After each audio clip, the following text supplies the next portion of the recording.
Астық өндіру саласына салынатын пайыздық бағамдар төмендейді. Қазір үкімет аталмыш шаруашылыққа берілетін жәрдемақыны банкке емес, тікелей Қазагроға субсидиялау мәселесін қарастырып жатыр.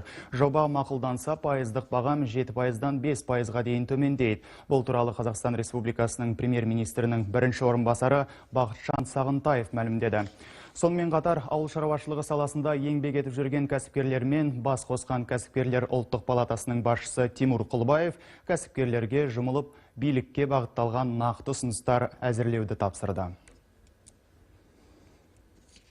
Әлеуметтік мәселелер елдегі тұрақтылық үшін аса маңызды. Астық өндіру саласы тиімді болып тұрған қазіргі уақытта пайыздық бағамдар тым ауыр. Тасымалдауға жанар жағармайға көмек түрінде берілетін қосымша жеңілдіктер жағдайды түбегейлі өзгерте алмайды. Біз Евразиялық экономикалық кеңістікке аттағалы отырмыз. Біздің нарыққа ресейлік, белорусиялық тауарлар түсе бастады. Өндірістің құрамы қандай болмақ? Осыны анықтау үшін қауіпсіздік кеңесіне шығайық. Біздің шығарып жатқан өнімдеріміз жеткілікті ме? Әрине, бұның бәрін қаржылық ресурсқа қол жеткізген күнде ғана іске асыра аламыз.